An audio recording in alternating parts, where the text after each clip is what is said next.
Bloco Saúde e Bem-Estar. Um convite. Complexo Hospitalar Astrogildo de Azevedo. Unimed Santa Maria. Centro Veterinário Walter Godoy. Odontologia Lauda. Psicóloga Janaína Paroli. Clínica Ardengue de Cirurgia Plástica. Doutora Rosane Ticiani, referência em ortodontia com Invisalign. Saúde é conhecimento, prevenção e qualidade de vida. E o Bloco Saúde e Bem-Estar tem sido um elo fundamental entre os telespectadores e a medicina de excelência, trazendo informações valiosas sobre as mais diversas especialidades médicas. Com renomados especialistas, trouxemos ao público esclarecimentos sobre prevenção de doenças, tratamentos inovadores e hábitos saudáveis que transformam vidas. Acompanhe na nossa retrospectiva.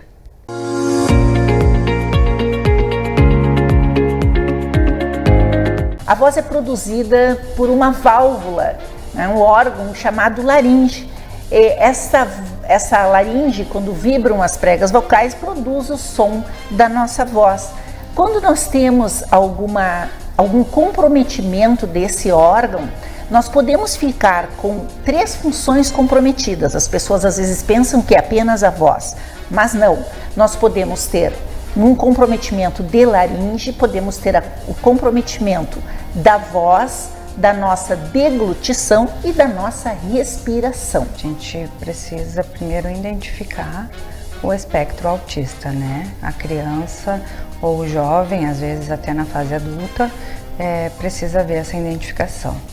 Quando criança, essa identificação, ela se inicia geralmente pela família, pela escola e pelas pessoas que têm um convívio mais íntimo com a criança, um convívio mais de rotina, um convívio mais próximo com essa criança, que seriam nos contextos, né? Na família, na escola e algum contexto social. Nós éramos volantes, né? Então a gente prestava serviço nas mais diversas clínicas aqui da cidade.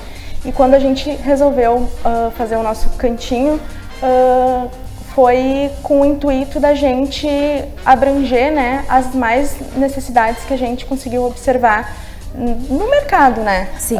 Que nem a gente fala, tem muitas clínicas, sim, muitas clínicas ótimas, mas a gente tentou unir, né, o que tivesse de melhor nessas clínicas. De melhor, para corresponder à expectativa, recuperando os pets, né, com todos os cuidados necessários. E quando a gente começou a odontologia em 1982, era completamente diferente do que se faz hoje, né? E a gente acreditava muito, né, Giovana? A gente acreditava muito no potencial da odontologia. Sim. E esse potencial chegou. Hoje a odontologia ocupa um espaço dentro da medicina, um espaço de destaque. Sim, impressionante. Né? Tanto que hoje não se fala mais em saúde geral, sim falar em saúde bucal. Porque tem 2 grandes mitos sobre a ansiedade que eu acho que é uma pena sobre o aspecto desse sentimento, que é encarar e interpretar a ansiedade como sendo um problema, sendo que nenhum sentimento que a gente tem, ele é um problema, ele é uma informação sobre nós. E o outro são as pessoas procurarem no consultório, às vezes, com o desejo de parar de sentir ansiedade. O que acaba sendo a ansiedade, Gil? A ansiedade, ela é um sentimento extremamente adaptativo de qualquer mamífero. Um ser humano, um animal, uma zebra, um cachorro, seja o que for, a gente sente ansiedade.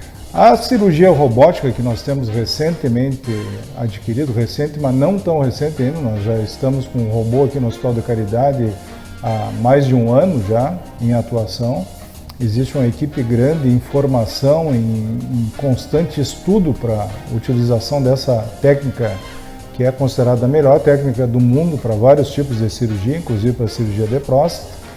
E o importante hoje, as pessoas de Santa Maria da região saberem, o robô e a qualidade do material que nós temos aqui de Santa Maria é o melhor do mundo atualmente em atuação. O robô Da Vinci, que o Hospital da Caridade adquiriu, se tu for se operar hoje nos melhores hospitais americanos, nos melhores hospitais de São Paulo, no Brasil, em Porto Alegre, é exatamente esse robô que tu vai encontrar lá. Transparência do nosso trabalho.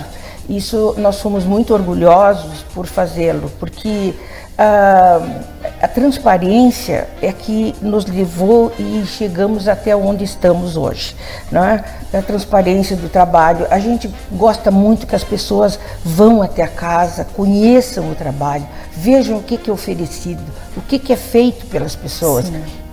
Que isso não é mais do que nossa obrigação fazê-lo, né? Mostrar para a comunidade que o que ela está fazendo está ali, está direcionado para aquela finalidade, entende? Isso é muito importante e isso nós temos, graças a Deus, a credibilidade da nossa comunidade. A gente vai falar da obesidade propriamente dita, a gente está falando de uma doença. Então hoje, no Brasil, né, graças a Deus a gente acompanha uma tendência mundial de considerar a obesidade como um problema de saúde, né? Uma doença.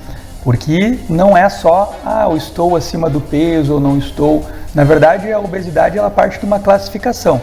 Para você dizer que uma pessoa está obesa, você tem que ter algum parâmetro. Então não é olhar no espelho e achar estou obeso. Tá? Porque a reclamação é sempre perder peso. Isso, né? A grande maioria das pessoas quer perder peso. Isso. Mas a gente às vezes tem que partir de uma base de raciocínio, um norte, como eu digo, para a gente saber se esse paciente está realmente com um problema de saúde ou não.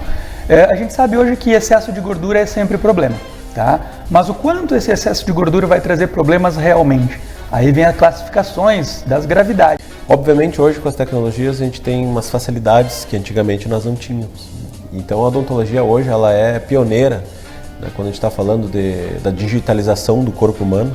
Tá? Então a gente trabalha praticamente em cima de computadores para planejar e executar todo o tipo de tratamento, seja ele de cirurgia, a parte mais básica lá da odontologia geral, né, da odontologia clínica, que seria daquela época das restaurações, tratamentos periodontais. Sim. Então a gente já consegue enxergar tudo isso aí.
Eu me vejo além de uma cirurgia de joelho.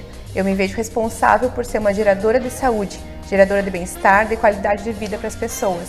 Tirando as pessoas que me procuram por uma lesão pós um trauma, que necessitam de um atendimento médico, é muito comum no meu consultório eu atender pacientes que vêm com uma dor no joelho já de longa data. Pacientes que vêm perdendo função, deixando de fazer coisas que gostam, perdendo qualidade de vida. Não tem mais autonomia, não tem mais liberdade para atividades mínimas de vida diária e vão deixando essa dor sucumbir à sua vida. Quando a gente fala em alimentação saudável, é importante a gente falar de algumas classificações, né? Há muito tempo a ciência já estuda a relação dos alimentos com a saúde, né? Tanto com a saúde quanto a doença. E desde os anos 2000 para cá se pesquisa muito a relação da alimentação com doenças crônicas, principalmente hipertensão, diabetes, problemas do coração.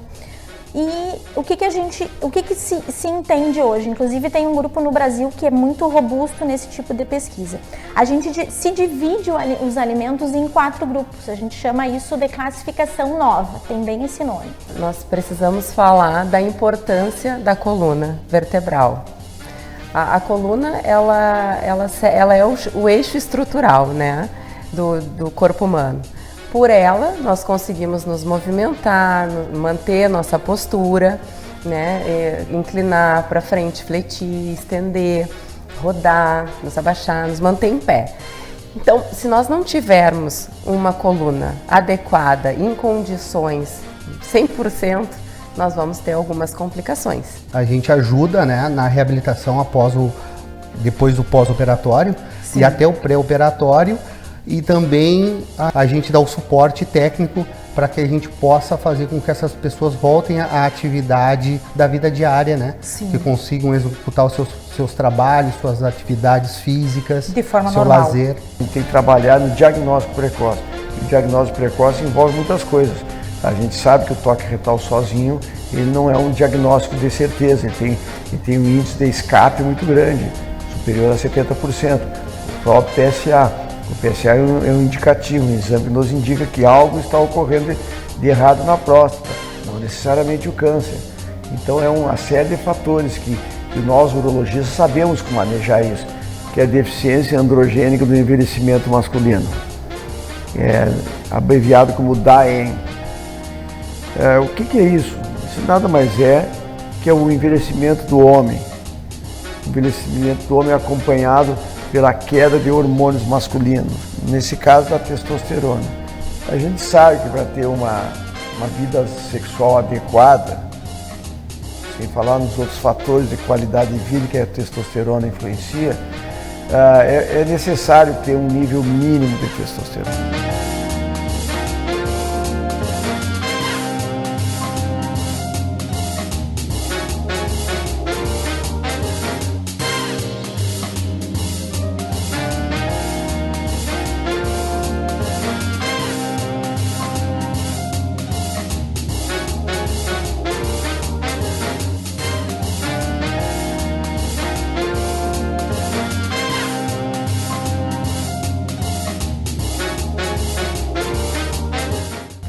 Das cirurgias plásticas mais frequentes, né? Então, ela é uma cirurgia que se faz frequentemente, não só em mulheres, também em homens se faz abdominoplastia, mais raramente. Sim. E nas mulheres, então, depois que vem a gravidez, vem os problemas, né, de gestação e às vezes emagrecimento, então se faz então essa cirurgia que é conhecida como abdominoplastia. A cirurgia plástica brasileira tem assim um papel importante porque um dos grandes pioneiros da cirurgia plástica mundial foi Ivo Pitangui, que desenvolveu a técnica de cirurgia de mama, que hoje em dia é utilizada em todo o mundo, né? Então, através dessas técnicas, a gente então faz o tratamento das mamas. Claro. Né? Desde o aumento das mamas, até a diminuição das mamas grandes, o aumento das mamas pequenas, né? E levantamento das mamas, a utilização de próteses de silicone, a utilização de enxertos de gordura. O Coworking Estação Saúde, ele é um espaço pensado então especialmente para os profissionais da área da saúde, para que eles tenham um local para fazer os seus atendimentos sem ter que se preocupar com todas as funções que envolvem um consultório, né? Ter um consultório próprio. Então, no Estação Saúde, eles podem ter o seu próprio consultório, já com uma infraestrutura preparada especialmente para eles. Então, passou o controle das armas para a Polícia Federal e já temos 20 anos aí de avaliação para arma de fogo pela Polícia Federal. Então, nesses 20 anos houve algumas mudanças, né? E que essas mudanças devem ser bem-vindas no sentido de que procura dar um retorno para a sociedade. Então, a leucemia, ela é um câncer hematológico, né? A gente tem, apesar de ter um espectro grande dentro das crônicas e das agudas, de diferenças entre elas, né? Ela é um câncer hematológico, são células que começam a crescer dentro da medula óssea, né, desse órgão, e de uma forma desordenada e fora do normal e acabam causando então a leucemia e seus sinais e sintomas. A gente chama de clone, né? A gente tem um clone de expansão de uma célula que em algum momento da sua formação ali sofreu algum dano. Bem, então começando pela fibromialgia, né? A fibromialgia é uma doença que acaba afetando principalmente mulheres, é uma doença não inflamatória e que a pessoa sente muitas dores, né? Dores musculares, dores em tendões, articulações, mas que não existe uma inflamação propriamente dita. O lúpus já é uma doença completamente diferente, então afeta também principalmente mulheres, mais uma faixa etária que a gente diz idade fértil, né, dos 20 aos 50 anos de idade, e que o que acontece? O sistema imunológico ele acaba ficando perturbado e produzindo várias células inflamatórias e produção de anticorpos. Esses autoanticorpos eles vão combater, digamos assim, as células do próprio organismo. O Alzheimer provoca a demência. A demência é uma condição em que o paciente tem uma perda cognitiva, que é a perda da memória, a perda da linguagem, a perda das funções executivas, de uma maneira tão grave que agora ele já não é mais capaz de ter uma vida autônoma.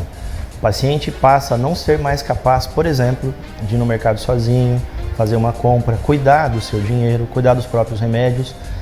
Não porque ele está cego ou porque ele está tetraplégico numa cama, ele pode ter a visão preservada, pode ter a parte motora preservada, mas o que impede ele de realizar as tarefas é um problema cognitivo. Tá? O que causa esse problema cognitivo? Qualquer doença que provoque lesão no cérebro pode provocar a perda da cognição até desencadear a demência. Ela desempenha vários papéis, como mãe, como trabalhadora, como amiga, como indivíduo. E há uma cobrança muito grande da sociedade para que ela possa dar conta disso, né?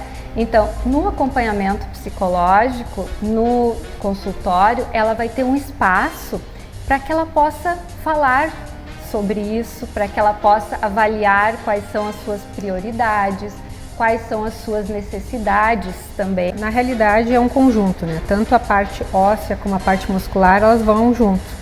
Então, assim, depois dos 40 anos, a mulher vai perdendo em torno de 0,8% de massa muscular por ano. Tá? Mais em relação ao osso, essa redução da massa óssea acontece mais depois da menopausa. Então, depois da menopausa, principalmente se a pessoa não fizer reposição hormonal, e nem sempre ela vai poder fazer, essa redução, essa perda, ela vai sendo acentuada. Então, por que eu falei que as duas coisas andam em conjunto? Porque para a gente ter qualidade óssea, precisa também ter qualidade muscular. Porque quem sustenta o osso é a musculatura. Sempre quando a gente vai falar a respeito do câncer de mama, para a gente ter uma proporção do impacto que o problema tem em relação à saúde pública, é importante a gente falar um pouquinho sobre os números. E segundo o Instituto Nacional do Câncer, o INCA, que é o órgão então que faz as estimativas em relação à incidência da doença, para o último triênio 2023-2025, que portanto inclui os anos de 23, 24 e 25, a estimativa é de surgimento de aproximadamente 74 mil casos novos da doença a cada ano. E no Brasil a gente tem uma peculiaridade muito específica, que é o surgimento da doença em pacientes muito jovens.